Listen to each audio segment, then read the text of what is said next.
नमस्कार सौने जय आदिवासी लड़ेंगे लड़ेंगे और लड़ेंगे और लड़ेंगे।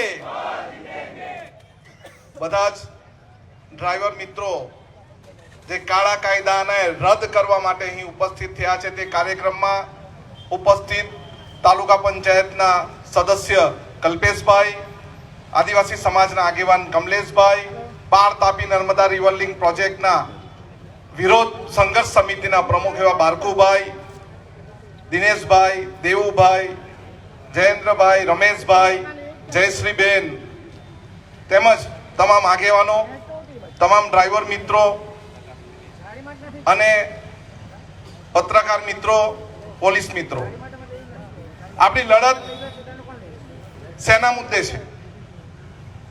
ડ્રાઈવરો સાથે જે અન્યાયપૂર્વકનો કાયદો પસાર કરેલો એના માટે. શું કાયદો?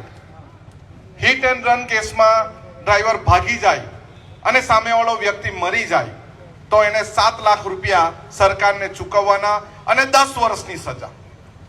મારે સરકારને એટલું જ પૂછવું છે, આ કોના ફાયદા માટે કાયદો બનાવ્યો છે કે કોના નુકસાન માટે કાયદો બનાવ્યો છે? આમાં નુકસાન ડ્રાઈવરોનું છે જે સૌથી ઓછા રૂપિયા પગાર લઈને ડ્રાઇવિંગ કરે છે અને આખા દેશનું અર્થતંત્ર ચલાવે છે. કોરોનાના કપરા સમયમાં ડ્રાઈવરોના લીધે જ દવાઓ, ઓક્સિજન સિલિન્ડરો હોસ્પિટલ સુધી પહોંચ્યા. ડ્રાઈવરોના લીધે જ શાકભાજી ગામડેથી શહેરોમાં પહોંચ્યું. ડ્રાઈવરોના લીધે જ દૂધ. આ જ ડ્રાઈવર માટે જો કાયદો બનાવવાનો હોય લોકસભામાં તો એવો કાયદો બનાવવાનો હતો કે અકસ્માતે મોટી ટ્રકમાં કોઈ ડ્રાઈવરને જાનહાનિ થાય તો એના પરિવારને 10 લાખ રૂપિયા મળવા જોઈએ. ડ્રાઈવરને કઈ પગ તૂટી જાય, અપંગ થઈ જાય, હાથ તૂટી જાય, ડ્રાઇવિંગ નહીં કરી શકે તો એના માટે 25 લાખ રૂપિયા એને આપવા જોઈએ એનું જીવન ગુજારવા માટે. પણ આ સરકાર ઊંધી છે. એ માત્ર ઉદ્યોગપતિ અને કરોડપતિનું જ કામ કરે છે. નાના લોકો ડ્રાઈવરોનું કામ કરતા નથી. ડ્રાઈવરી કોણ કરે? આદિવાસી સમાજ, એસસી સમાજ, ઓબીસી સમાજ, પરપ્રાંતિ અને મુસ્લિમ સમાજ કરે. એ જ કરે ને, કોઈ બીજું કરે? કોઈ બીજું કરતું નથી. અને વાહન, મોટા વાહન જે લઈ જઈને દેશ સેવાનું જ કામ કરે છે ત્યારે એના પર જો કાળો કાયદો પસાર કરવામાં આવેલો હોય તો અમે છેલ્લા શ્વાસ સુધી ડ્રાઈવરોની સાથે છે. પાર તાપી નર્મદા રિવર લિંક પ્રોજેક્ટની લડાઈ લડ્યા, કસ્ટોડિયલ ડેકની લડાઈ લડ્યા, ભારતમાલા પ્રોજેક્ટની લડાઈ લડ્યા, ત્યારબાદ આંગણવાડી વર્કરોના હક અધિકાર માટે લડ્યા, આશા વર્કરોના હક અધિકારો માટે લડ્યા, 66 કેવીમાં કામ કરનાર જીઈબીના કોન્ટ્રાક્ટ બેઝના કર્મચારીઓ માટેની લડાઈ લડ્યા, શિક્ષકો માટેની લડાઈ લડ્યા. આજે ડ્રાઈવરોની સાથે અમે એટલા માટે જ ઊભા છે કે ડ્રાઈવરોની સાથે પણ અન્યાય થાય છે અને એ અન્યાય અમે સહન કરવાના નથી. અને જે સરકારે લોલીપોપ આપેલું એવા લોલીપોપ અમે ઘણા બધા ખાધા નથી અને આજે પણ તમને ખાવા દેવાના નથી. હાલ પૂરતો સ્થગિત એટલે શું?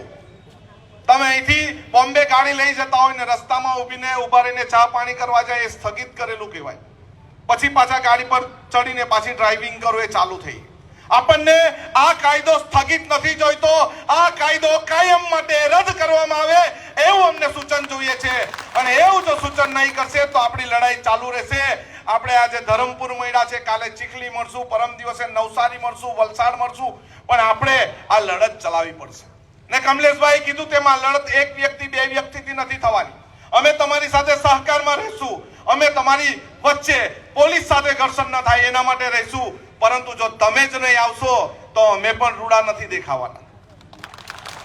તમારી લડાઈમાં અમે એટલા માટે સમર્થનમાં ઉતરીએ છીએ કારણ કે તમે પણ અમારી જાતિમાંથી આવે છે, અમારા લોકોમાંથી આવે છે, મધ્યમ વર્ગમાંથી આવે, પીસાયેલા અને કચડાયેલા વર્ગમાંથી આવે છે. એટલા માટે અમે તમારી લડાઈમાં તમારી સાથે છે. ઘણી વાર એવી વાત કરશે કે આ કોઈ ફલાણી પાર્ટી વાળા આવીને એમ બોલી ગયા, ભાઈ મને મત નહીં આપશો, કઈ વાંધો નહીં, પણ આ ડ્રાઈવરોની લડાઈમાં આપણે સૌ એક સાથે થઈને આપણને હક અને અધિકાર ન મળે ત્યાં સુધી રહીશું. અત્યારે શિક્ષકોની પણ ઓલ્ડ પેન્શન માટેની રેલી નીકળવાની છે. અમે શિક્ષકોને પણ સમર્થન જાહેર કરીએ છીએ. આખી ટીમ અમારી શિક્ષકોને સમર્થન પણ કરીએ છીએ ને એમની લડાઈમાં પણ અમે એમની સાથે રહીશું. બેને જે વાત કરી, દરેક ડ્રાઈવરોએ આમાં લડત ચલાવવી જોઈએ, આખા ગુજરાતમાં લડત ચલાવવી જોઈએ. ગઈકાલે જ મારી પાસે અમદાવાદથી ફોન આવ્યા હતા, જૂનાગઢથી પણ ફોન આવ્યા અને રાજકોટમાંથી પણ ફોન આવ્યા. એમણે વાત કરી અત્યારે ચક્કાજામ નથી કરવાના, જ્યારે આખા ગુજરાતમાં એક સાથે તારીખ આપશું ત્યારે તમે તમારું સંગઠનના જો સભા કરો, આવેદન પત્ર આપો અને ત્યારબાદ આખા ગુજરાતમાં એક સમયમાં એક દિવસમાં આપણે એક સાથે ચક્કાજામ કરવાનું છે. આપણે એ તારીખ અને સમયની આપણે રાહ જોવાની છે. પણ આપણી લડાઈમાં ઘણા બધા માલિકો એમને અટકાવ્યા છે. આપણે માલિકો આપણા દુશ્મન નથી કે અમે એમના દુશ્મન નથી, પરંતુ એમને પણ કહીએ છીએ તમારી રોજીરોટી જો કોઈ ચલાવતું હોય એ ડ્રાઈવર છે. ડ્રાઈવરોને જો સમર્થન નહીં આપવાના હોય અને અમારી રોજીરોટીમાં અમને વિક્ષેપ પાડો નહીં તો અમારે પણ તમારું કામ નથી.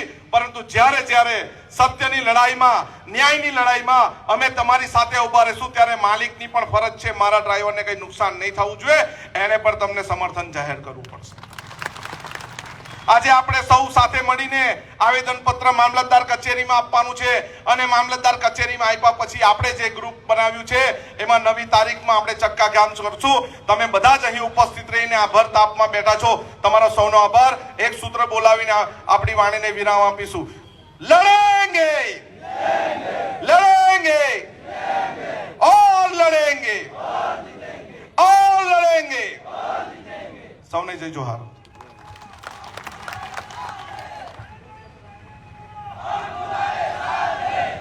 अनंत भाई तुम आगे बढ़ो।